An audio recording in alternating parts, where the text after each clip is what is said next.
สบายดีพี่น้องตอนนี้ยังแบบว่าเว้าค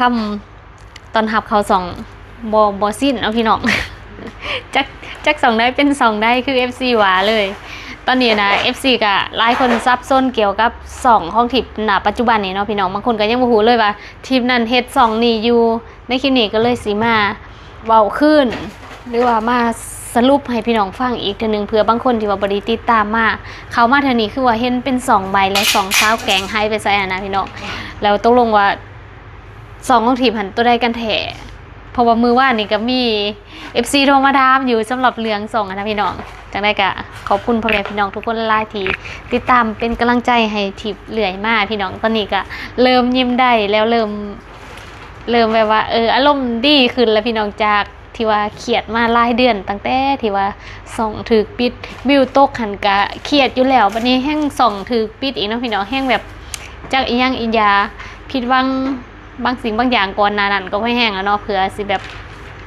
ทำใจให้สิ้นได้ลายบ่แม่นลายโลกลุ่มเราได้ลายปัญหาลุ่มเราในสวงดีวันมาแต่ว่าจังได้กันยังโชคดีที่ว่า FC ยังอยู่เคียงข้างแล้วก็คอยสนับสนุนทิปบางทีก็ถอลายถอจนบ่อยากเฮ็ดหยังพุ่นแหละแต่ว่า FC ก็ดึงทิปให้คืนมาแล้วก็มีหมู่ที่ดีเนาะโดยเฉพาะก็คือน้องอูที่ว่าเป็นที่ปรึกษาให้แล้วก็คือมาเฮ็ด2นี่ก็จะอู่หูหรือยังบ่จักเลยบ่ค่อยได้คุยกันนั่นส่วนล่างนี่มีปัญหาแล้วก็พอดีทิปก็พยายามเฮ็ดหันเฮ็ดนี่ด้วยตัวเองนะพี่น้องมาบัดนี้สิมาเข้าเรื่องแล้วเนาะสำหรับเรื่อง2ของทิปในการลงมาได้ครั้งนี้พร้อมพี่น้องคือหลายคนหัวทิปลงมาพักผ่อนเนาะคือเอาเรื่อง YouTube ก่อนเนาะเรื่อง YouTube นี่ก็คือทิปนั้นเฮ็ด2เดี่ยวแต่ก่อนนั่นก็คือ2ทิปซาวลาวทิป Channel ทิปซาวลาวที่สะกดด้วยตัวทอทหารสระอีและก็ตัวพอพานยอยักษ์กะลั่นบ่พี่น้องทิปซาวลาวเนาะแล้ว2นั้นถูกหยุดเครื่องมือการสร้างรายได้ในวันที่18เมษายนปี2026ซึ่งสาเหตุที่หยุดเครื่องมือขึ้นนะก็ย้อนว่าที่ไปพัวพันเกี่ยวกับ2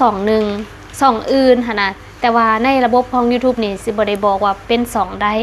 เนาะนะตอนนั้นคือ2ทิปซาวลาวทิป Channel นะถูกหยุดเครื่องมือการสร้างรายได้ขึ้นเด้อพี่น้องบ่ได้ถูกปิดช่องถูกหยุดเครื่องมือหมายถึงว่าลงวิดีโอเฮ็ดหยังได้ปกติไลฟ์สดได้ปกติแต่ว่าบ่สามารถสร้างรายได้ได้เพราะว่า YouTube นี่เวลาเฮาผ่านกฎแล้วเขาสิ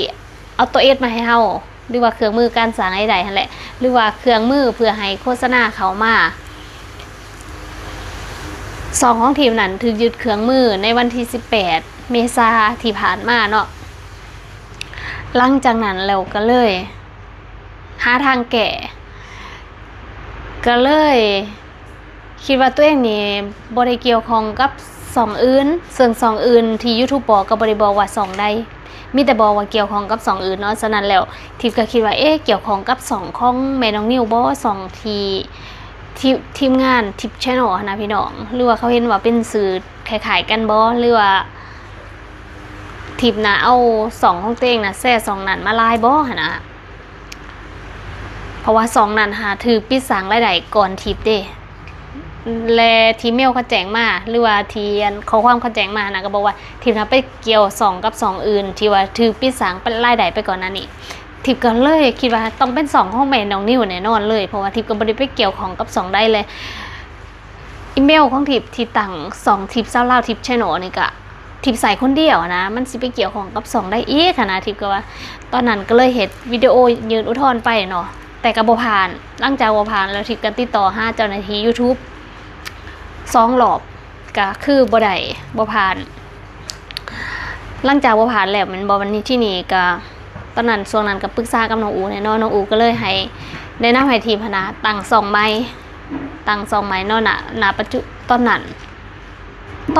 ทิพการยังงงๆเด้อว่าตอนนั้นที่ผู้หรือยังว่า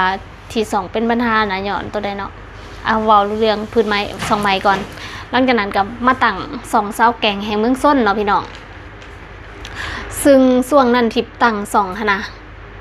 ก็มี FC คนหนึ่งที่บ่จื้อว่าคนใดที่มาคอมเมนต์เพิ่นบอกว่าน้องทิพ ขั้นน้องทิพย์บ่ได้แก่สองเก่านะน้องทิพย์สิไปตั้งสองใหม่นะมันก็สิมีปัญหาสร้างรายได้บ่ได้จังซี่นะตอนนั้นทิพย์ก็คิดอยู่ได้แต่ว่าคือทิพย์บ่ได้มีข้อมูลตัวนั้นนะคิดว่าตั้งสองใหม่มันน่าจะบ่มีปัญหาหยังเพราะว่าตั้งเมลใหม่เฮาตั้งข้อมูลใหม่หมดเลยใส่ซื้อคนอื่นบ่ใส่ซื้อเฮาอีกเพราะว่า YouTube นะ1คนสามารถให้มี1บัญชีเท่านั้นคือเฮาสามารถเอาซื้อของเฮานี่ไปตั้ง AdSense ใหม่เรื่อยๆ AdSense ก็คือเป็นบัญชีรับเงินจากบริษัท YouTube เนาะตอนนั้นก็ตั้งใหม่พี่น้องแล้วก็ผ่านกฎ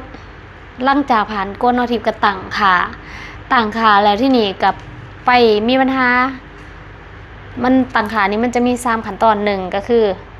เขาความสมัคร2นี่เขาจะให้ใส่ข้อมูลบัญชีของ AdSense เฮาอะนะ3ขั้นตอนที่3ก็คือระบบจะประมวลผลคันประมวลผลสำเร็จก็ถือว่าผ่านโฆษณาเขาหรือว่าสร้างรายได้จังซี่ซึ่งณตอนนั้นหั่นมันค่าอยู่ขั้นตอนที่2นั่นก็คือขั้นตอนการ ตั้งค่า AdSense หรือว่าใส่ข้อมูลตอนนั้นเขาบอกว่าตอนนั้นมันมีปัญหาแก่จังได๋กับไรที่ก็เลยได้ติดต่อหาเจ้าหน้าที่ YouTube แล้วเจ้าหน้าที่ YouTube บอกว่าAdSense ของทิพย์ค่ะแม่นตัวใดมันจะมีตัวเลขให้เวลาเฮาสมัครกันนะพี่น้องมันจะมีตัวเลขขึ้นมาเนาะซึ่งเขาถามว่าตัวหาสูตรนี่บ่AdSense ของเจ้าเนาะซึ่งตัวหาสูตรนั่นเป็น AdSense ของ2ทิพย์ชาวทิพย์ Channel หรือว่า2ที่มีผู้ติดตาม223คนนั่นแหละพี่น้องตามนี้ทิพย์ก็บ่ทันได้เบิ่งทิพย์ก็ว่าแม่นแล้วทีนี้ทิพย์ก็เลยเข้าไปเบิ่งใน AdSense น่ะแล้วเจ้าหน้าที่เขาเจ้าก็ส่งมาอีกรหัสนึงว่าแม่นตัวนี้บ่มี2อันให้เลือกทิพย์ก็เลยเข้าไปเบิ่งก็เลยแม่นตัวที่2ที่เขาส่งมาเขาก็แบบมีข้อมูลเฮาหั่นนะพี่น้องที่มันซ้ำกันเนาะที่ก็เลยว่าตัวที่2แม่นตัวที่1บ่แม่นเนาะที่นี่แบบว่าคือในจุดนี้นะ AI นะเขาสิจับได้ว่าเฮานะเป็นคนเดียวกันเนาะคนเดียวกันนี่ก็คือเป็นนักแสดงคนเดียวกันถึงว่าสิไปเปิด12กนาอันเก่านี้ออกคลิปนะพี่น้องแล้วที่นี้เวลาตั้ง AdSense ทำถึงว่าสิเป็นข้อมูลคนละคนก็ยามันก็สิจับได้ว่าเป็นคนเดียวกันนะที่ใส่บัญชีคนอื่นตั้งจังซี่เนาะ ที่นี่เขาก็ให้ทิพย์เลือกว่าAdSense ใดก็เลือก AdSense ที่2แน่นอนเพราะว่าเป็น AdSense ชีทตั้งไหมที่นี่เขาก็เลยแกะให้เนาะแกะให้แล้วเขาก็บอกเขารอประมวลผล3มื้อมันว่าพี่น้องแสดงว่าขั้นตอนที่2ผ่านแล้วเลือกขั้นตอนที่3มาดิได้มามื้อนึงก็แม่น2ทิพย์ไลฟ์สดอยู่เนาะมื้อนั้นหั่นน่ะทิพย์ไลฟ์สดแล้วก็ทิพย์ไลฟ์สดใน2ที่มีผู้ติดตาม223คนนั่นแหละช่องทิพย์ทิพย์ Channel ที่นี่ก็มีเมลแจ้งเตือนมาว่า2ตัวหน้าถูกปิดแบบมันก็บ่ได้บอกว่าถูกปิดหรอกมันบอกว่าเมลนั้นให้ไปยืนยันเมลนั้นทีนี้ก็ไปยืนยันก็บ่ได้เลยนะเฮ็ดวิธีได้ก็บ่ได้แล้วเข้าไปเบิ่ง2 YouTube ก็แม่นหายไปเลย2 YouTube ของสาวแก่งน่ะหายไปเลยพี่น้อง2ไม้ที่ทิพย์ตั้งเราก็เลยพี่น้องก็สิบ่เห็น2สาวแก่งแห่งเมืองซนอีกแล้วย้อนจังซี่แหละแล้วก็ที่นี่เนาะพี่น้องที่นี่ที่พันจึงมาเบิ่งว่าปัญหาที่แท้จริงแม่นตัวได้เนาะที่ก็มาเบิ่งลางบ้านนั่นนี่มื้อนั้นจักคิดจังได๋ล่ะเขามาเบิ่งบอลที่ว่าเมล2อยู่หั่นนะเขามาเบิ่งแล้วจึงเห็นว่ามี2เมลอยู่ในหันเนาะแล้วทิพย์จึงจื้อได้ว่าทิพย์เคยแอดมินเขามาเพิ่มคือ2 YouTube นี่จะตั้งด้วยอีเมลก็ถือว่าเฮาเป็นสิทธิ์เจ้าของคนเดียวแต่ถ้าเฮาอยากให้มีแอดมินเขามาเพิ่มแต่ว่าเฮาบ่อยากให้อีเมลเฮาน่ะไปให้คนอื่นนั่นล็อกอินอยู่เครื่องอื่นเฮาสามารถแอดเมลที่เขาเจ้ามีอยู่แล้วนะมาเข้าใน2ของเฮาให้เป็นแอดมินร่วมซึ่งสามารถเป็นผู้จัดการหรือว่าเป็นแอดมินเท่าเทียมกันก็ได้จังซี่นะซึ่งตอนนั้นทีมนั้นมาเข้ามาไทยตลอดแล้วบางทีแบบบ่ได้ถือคอมพิวเตอร์เข้ามาแล้วเวลาสิยืนยันตัวตนมันยากคันว่าเฮาข้ามประเทศแล้วเน็ตคนละประเทศกันนะต้องยืนยันตัวตนใหม่เลยพี่น้องบ่ว่าจะเป็นประเทศใดๆและขั้นตอนตรงนี้มันยาก ต้องได้ถือคอมพิวเตอร์มายืนยันหาง่ายฉะนั้นแล้วที่ก็เลยแบบให้แม่น้องนิวยืนยันให้อยู่บ้านบางทีแม่น้องนิวก็บ่อยู่ก็เลยแอดมินคนอื่นที่ว่าเป็นคนเมกาเข้ามาเนาะเป็น FC เข้ามาเพิ่มเพื่อช่วยทิปยืนยันเวลาที่เขามาไทยแล้วที่นี่ก็ทิปก็แอดแต่ดุนหลายปีแล้วเนาะตั้งแต่เขามาไทยดูคนแล้วไม่เนาะก็จนลืมเลยได้แต่ว่าเมลที่ทิปแอดเขามาใหม่หรือว่าเป็นแอดมินใหม่นี่พัดมี2 YouTube อยู่แล้วเนาะก็คือ2 YouTube ตัวนี้ตัวที่ทิปลงคลิปอยู่นี่แล้วแต่ก่อนหาเราสิลงเพลงแต่ก่อนสิลงเพลงเนาะแล้วที่นี่แบบลงลินนะแล้วเพลงมันติดลิขสิทธิ์แล้วก่อนที่จะติดลิขสิทธิ์เนี่ยมันเปิดสร้างรายได้ได้การสมัครเล่นดินนี่แหละเนาะที่นี่ก็ผิดลิขสิทธิ์แล้วก็ถูกยึดเครื่องมือการสร้างรายได้ขึ้นแต่บ่ได้ปิดช่องซึ่งมีผู้ติดตามประมาณ1,000 ปลายคนแล้วเนาะฉะนั้นแล้วปัญหาที่แท้จริงที่2ทิปซาลาทิปแชนแนลหรือว่าผู้ติดตาม223คนถูกยึดเครื่องมือการสร้างรายได้ขึ้นล่ะคือสิแม่นเป็นย้อน2ที่ทิปลงคลิปอยู่นี่แหละแล้วที่นี่ก็เลยบ่มีหนทางเด้พี่น้องเพราะว่า2ทิปซาลาทิปแชนแนลนะสิแก้ไขได้หั่นล่ะแม่นมีอยู่เบิ่งจักวิธีนี่2วิธีหรือว่า3นี่เดี๋ยวสิมาอ่านให้ฟังเนาะของคุณยังไม่มีสิทธิ์สร้างรายได้เกิดอะไรขึ้นผู้ตรวจสอบพบว่าการอุทธรณ์ของคุณไม่ประสบความสำเร็จแต่คุณยังมีโอกาสสมัครเข้าร่วมการสร้างรายได้อีกครั้งแล้วก็ลงมาเป็นฟิวเจอร์ที่ถูกระงับการเป็นสมาชิกคือผู้ใดที่สมัครเป็นสมาชิกของ2ทิปนะก็สิได้รับเมลแจ้งเลยว่า2ของทิปมีปัญหาอันนี้แม่น FC ได้ส่งข่าวมาทิปก็บ่คิดว่าเวลามีปัญหาจังซี่นะสมาชิกก็สิได้รับการแจ้งเตือนไปคือกันแล้วก็สิ่งที่คุณทำได้มีดังนี้ข้อที่1อ่านความคิดเห็นเกี่ยวข้องกับการอุทธรณ์นี่มันก็สิแบบว่าถูกระงับนี่เนาะถูกระงับเนื่องจากช่องที่เกี่ยวข้องนี่กดเข้ามาการถูกระงับเนื่องจากช่องที่เกี่ยวข้องของคุณเกี่ยวข้องกับช่องอื่นที่ถูกระงับไม่ให้เข้าร่วมโปรแกรมพาร์ทเนอร์ YouTube อันนี้เนาะย้อนจังซี่คือช่องที่เกี่ยวข้องถูกปิดช่องนี้ก็เลยถูกปิดไปนำ2อ่านความคิดเห็นเบื้องต้นถูกระงับเนื่องจากช่องที่เกี่ยวข้องนี่กดเข้ามาอ่านถูกระงับเนื่องจาก2ที่เกี่ยวข้อง2ของคุณเกี่ยวข้องกับ2อื่นที่ถูกระงับไม่ให้เข้าร่วมโปรแกรมพาร์ทเนอร์ YouTube เราพิจารณาว่าอย่างน้อย1-2ของคุณดูแลอยู่ถูกระงับไม่ให้เข้าร่วมโปรแกรมพาร์ทเนอร์ YouTube และไม่ได้รับการแก้ไขนี่เนาะคือถูกระงับแล้วก็บ่ได้รับการแก้ไขใส่ละหอดใส่ละเส้นช่องที่ถูกระงับซึ่งไม่ได้เข้าร่วมโปรแกรมการสร้างรายได้ของ YouTube เมื่อระบบระงับช่องที่คุณดูแลอยู่ไม่ให้เข้าร่วม YouTube Partner คุณจะสร้างรายได้จากช่อง YouTube อื่นๆไม่ได้อีกต่อไปซึ่งหมายความว่าช่องอื่นๆรวมทั้งหมดที่คุณดูแลสร้างหรือรับรวมถึง2นี้จะได้รับรายได้ไม่ได้จนกว่าการระงับดังกล่าวจะได้รับการแก้ไขนี่ก็คือที่ FC เตือนทิปหันเองว่าทั้งทิปสิไปตั้งช่องใหม่หั่นนะมันก็สิเป็นปัญหาคือเก่าหรือว่าบ่ได้นี่แหละทิปจึงเข้าใจเนาะแต่ว่าบ่ฮู้ว่า FC คนใดคอมเมนต์ถ้าแบบได้มาเบิ่งคลิปนี้นะบอกทิปแน่เด้ออันนี้ก็แม่นซ่องความคิดเห็นที่เขาเจ้าให้เขาไปอ่านแล้วก็วิธีที่3นี่เองเบิ่งพี่น้องจือบ่ช่องที่เกี่ยวข้องเขาให้เฮ็ดจังได๋นี่อันที่1มันอันข้อที่1แม่นช่องผู้ที่ตาม223คนนะทิปซาลาทิปแชนแนลถึงระงับพอช่องที่เกี่ยวข้องละ2มานะคัน2ที่เกี่ยวข้องบ่ได้รับการแก้ไขหมายถึงว่า2 ทิปสาวลาวทิปแชนแนลผู้ติดตาม200 200,000หันก็บ่สามารถสร้างรายได้ได้บัดนี้มาเบิ่งข้อที่3การแก้ไข2และสมัครอีกครั้งก็หมายถึงว่าแก้ไข2และสมัครอีกครั้งน่าจะหมายถึง2ทิปสาวลาวทิปแชนแนล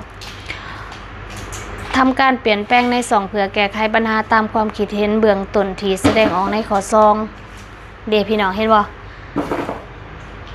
ต้องแก้ไขปัญหาได้2นั่นก็คือปัญหาข้อที่2ก็คือต้องไปแก้ไข2ที่ถูกระงับซึ่งก็หมายถึง2ที่ทิปลงวิดีโอหรือว่าทุกคนเบิ่งวิดีโออยู่ในขณะนี้คุณสามารถเข้าร่วมโปรแกรมอีกครั้งได้วันที่17กรกฎาคม2026ตราบเท่าที่2เป็นไปตามขอกำหนดต่อไปนี้ก็หมายถึงว่าทิปก่อนตอนนี้หนาตอนนี้ทีมน่ะไปเฮ็ดข้อ2แล้วเนาะก็คือไปแก้ไข2ที่คิดว่าเป็นปัญหาน่ะให้สามารถกลับมาสร้างรายได้ได้ก็หมายถึง2ที่ทิปลงอยู่ปัจจุบันนี้ตอนนี้แม่นเปิดสร้างรายได้ได้แล้วมื้อ2มื้อก่อนเนาะ2มื้อก่อนแล้วก็เปิดหลังจากเปิดแล้วบัดนี้ก็ยังมีปัญหาได้พี่น้องยังบ่ได้จบยังมีปัญหาเรื่อง Essence ที่นี่มื้อวานนี่ก็ไปตั้งเรื่อง Essenceแต่ว่ามันก็ยังโซมาว่า Essence ยังมีปัญหาแบบว่ามันสิไหม้ไขว่จังซี่เนาะที่นี่ทิพย์ก็เลยคิดว่าสงสัยมันแบบว่าต้องรอมื้อต่อไปเพราะมันจะสิประมวลผลเหลือจังได๋แล้วหลังจากนั้นตื่นมามื้อนี้พี่น้องคือ Essence ก็ผ่านเรียบร้อยการสร้างรายได้การตั้งขาย YouTube ผ่านเรียบร้อยแล้วก็ Essence ผ่านเรียบร้อยที่ว่าเคี้ยวมืดตอนนี้แม่นสร้างรายได้ได้ 100% สมบูรณ์แล้วแต่ว่าทิพย์ยังบ่เห็นเงินขึ้นก็บ่ฮู้ว่าเป็นหยังหรือว่ายังบ่ฮอดมื้อบ่หรือว่าเงินหามันยังบ่ได้ติบ่เพราะว่ามันหักกะผ่านแล้วอีกอย่างทิพย์ก็บ่ได้ลงวิดีโอไลฟ์อาจจะยังบ่ทันได้มีคนมาเบิ่งไลฟ์เงินก็เลยบ่ทันได้ขึ้นหรือว่าจังได๋ก็บ่จักเนาะแต่ที่สำคัญก็คือตอนนี้2นี้เปิดสร้างรายได้แล้วพี่น้องกระเป๋าแห้งไปแต่คำถามคือเป็นยัง2นี้หาน่ะเปิดสร้างรายได้เรียบร้อยแล้วแต่ว่ายังสั่ง2ทิปสาวลาวผู้ติดตาม200,000น่ะยังบ่คืนมาเนาะเราทิปก็อ่านอันนี้ไล่หอบขนาดเลยมาอ่านเทื่อนี้ก็คือสิแม่นเข้าให้รอจนฮอดวันที่17เดือนหน้าจังสิสามารถสมัครเข้าร่วมโปรแกรมการสร้างรายได้อีกครั้งนึงพอเขาบอกในนี้ว่าหากทำการเปลี่ยนแปลงใน2เพื่อแก้ไขปัญหาตามความคิดเห็น2เบื้องต้นที่แสดงในขั้นตอน2คุณสมัครเข้าร่วมอีกครั้งได้ตั้งแต่วันที่17กรกฎาคมแสดงว่าเดือนหน้าทิพย์จังสิสามารถสมัคร2เดิมของทิพย์ได้ผู้ติดตาม223คนเองพี่น้องประมาณนี้เรื่องราวมันก็เป็นประมาณนี้สิงงๆแนวว่าจักเนาะสรุปอีกเทื่อนึงที่มันมี2 YouTube ที่ใส่อยู่ผ่านมาแม่น2เดียวก็คือ2ผู้ติดตาม223คนนั่นหรือว่า2ทิปสาวลาวทิปแชนแนลหลังจากที่ว่า2ปิดสร้างรายได้แล้วทิปก็มาสร้าง2ใหม่นั่นก็คือเซาแก่งเมืองสนแต่ว่าถูก YouTube หายุกออกจากระบบพี่น้องไปหาก็สิบ่เห็นเลยตอนนี้เพราะว่า YouTube หาเอาออกไปเองโดยบ่มีข้อมูลบ่มีบ่มีวิดีโอใดๆเหลือเลยยกออกเลยนะมีแต่เมลก็ยังเข้าบ่ได้เลยแล้วก็3ที่พัน ได้เห็นว่าปัญหาที่แท้จริงนั่นก็คือการแอดเมลนั่นเข้ามาซึ่งเมลนั่นหันมี2อื่นที่เฮ็ด2 YouTube อยู่แล้วนั่นก็คือ2นี้ฉะนั้นทิพย์ก็เลยมาแก้2นี้เพื่อให้กลับมาสร้างรายได้ได้แล้ว2ทิปสาวลาวทิปแชนแนลผู้ติดตาม223คนก็สิสามารถเข้าร่วมโปรแกรมสมาชิกเข้าร่วมสมัครสร้างรายได้จาก YouTube อีกเทื่อนึงนั่นก็คือวันที่17เดือนกรกฎาคม2026เดือนหน้านั่นเองพี่น้องประมาณนี้ ยังงงอยู่บ่หรือว่าจังได๋ ก็สิประมาณนี้พี่น้องทิพย์ก็เลยได้มาเฮ็ดช่องนี้นำแต่ว่าขั้น2นั้นกลับขึ้นมาก็สิได้เฮ็ดทั้ง2นั้นก็สิมี YouTube อยู่2เนาะแต่ว่า2นี่ก็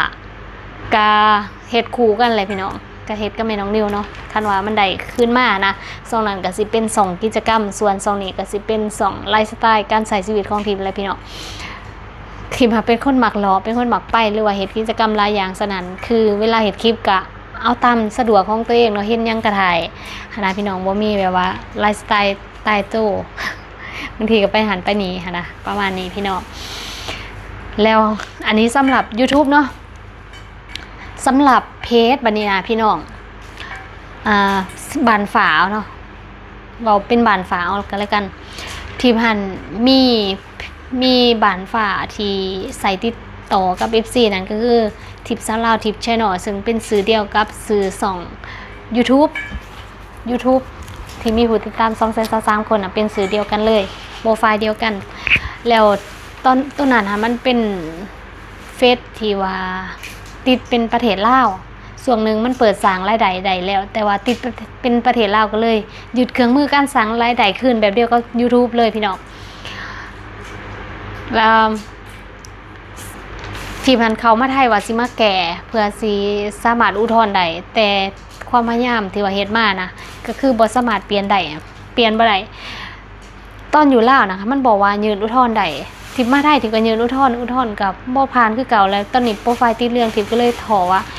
บ่เอาแหละบ่ให้มันเปิดสร้างรายได้แล้วแต่ว่าเอาไว้ลงนั้นลงนี้หรือว่าเป็นบอลแซ่นั้นหนีมากก็พอแล้วคือ2นั้นบ่สามารถเปิดสร้างรายได้ฉะนั้นทิพก็สิเอาไว้โปรโมทอันอื่นขาขายอันอื่นส่วนที่สร้างรายได้ให้ทิพทางบ้านฝานั่นก็คือเซาแกงให้เมืองส้นทีมนั้นจะลิน2นั่นเป็นลักหรือว่ารายได้ลักของทิพหรือว่ารายได้ทั้งเดียวของทิพตอนนี้ก็คือ2ทิพเซาแกงให้เมืองส้นและที่ว่าอยู่ทางบ้านฝาเห็นบ่พี่น้องทิพซาลาทิพแชนแนลก็มีบ้านฝาบ้านแดงกันบ่เวลาตั้ง YouTube ใหม่นะก็เลยตั้งเซาแกงเมืองส้นเพื่อให้คู่กับบ้านฝาตัวนี้แต่ว่ามันก็ถึงยกออกไปแล้วก็สร้างมันประมาณนี้พี่น้องแล้วเหตุผลที่ว่าทิปมาตั้ง2ที่ทิปลงวิดีโออยู่นี่นะ2 YouTube นี่เนาะมาตั้งเป็นทิปซาวลาวภาษาอังกฤษกับทิปซาวลาวคือกันย้อนว่าแต่ก่อนหาทิปตั้งสื่อต่างแล้วบางคนที่บ่ฮู้ว่า2นั้นมีปัญหาน่ะก็สิหา2ทิปตัวนี้บ่เห็นเนาะฉะนั้นแล้วก็เลยว่าตั้งสื่อให้มันใกล้เคียงกันเพราะว่าบางคนน่ะพิมพ์ทิปซาวลาวทิปแชนแนล52นั่นบางทีอาจจะพิมพ์ทอทหารสลีตัวบอกแบบนี้ก็ได้นะก็เลยว่าตั้งใกล้ๆเคียงกันซะเวลา FC คนหาหรือว่าคนที่บ่ได้ติดตามมาดนมากคนหามันจึงเห็นง่ายนะพี่น้องนั่นแหละเป็นเหตุผลนี่เนาะบ่ให้ซับซ้อนเด้อจังได๋ว่าเอ้าใส่โปรไฟล์ตัวได้กันแท้บางคนบาง FC บางคนก็ยังบ่ฮู้เลยได้ว่าทิปมี2เนี่ยนะคิดว่าพิมพ์เขามาก็เห็นโปรไฟล์2อันแม่นบ่โปรไฟล์อันนึงก็สิเป็นตัวเก่าหั่นน่ะเป็นผมสั้นๆประมาณนี้เนาะแล้วโปรไฟล์ตัวใหม่นี่ก็สีชมพูแต่ว่าผมสั้นคือกันนะพี่น้องยันพี่น้องซับซ้อนหั่นนะทิปก็ตั้งรูปตัวได้ทิปก็บ่อยากเปลี่ยนนะพี่น้องเพื่อคงความเดิมไว้ความซินของ FC นะจึงได้จื้อแล้วก็รู้สึกว่าเขามายามใดก็ยังเหมือนเดิมอยู่จังซี่นะพี่น้อง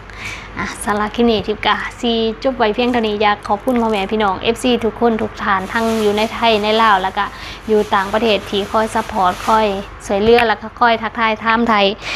เว้าอีได้พี่น้องในส่วงผ่านมานี่ก็ถือว่าทิพย์นั้นโศกเศร้าแบบคือหัวใจแตกสลายราคาปัญหาหลายอย่างรุมเราบางทีก็บ่ได้อยากบอกให้ FC ฟังทุกเรื่องบ่อยากเอาความคิดมาให้ทุกคนเนาะแต่ด้วยเรื่องที่แบบถ้าใกล้มันถูกใจมันถูกนะแน่นอนมันก็แสดงออกมาทางสีหน้าแล้วก็มันก็มีผลกับคนเบิ่งบางทีก็เห็นที่โพสต์ใส่นั่นนี่นะพี่น้องที่จริงกับมีปัญหาส่วนตัวอยู่หั่นน่ะตั้งความหวังอีหยังบางสิ่งบางอย่างแต่มันบ่ได้เป็นตามนั้นว่าจะได้ไปต่างประเทศก็ไม่ได้ไปจ้ะพี่น้องฮานะประมาณนี้เนาะสำหรับคลิปนี้ก็สิจบไว้เพียงเท่านี้เด้อพี่น้องเจอกันใหม่ในคลิปต่อไปสวัสดี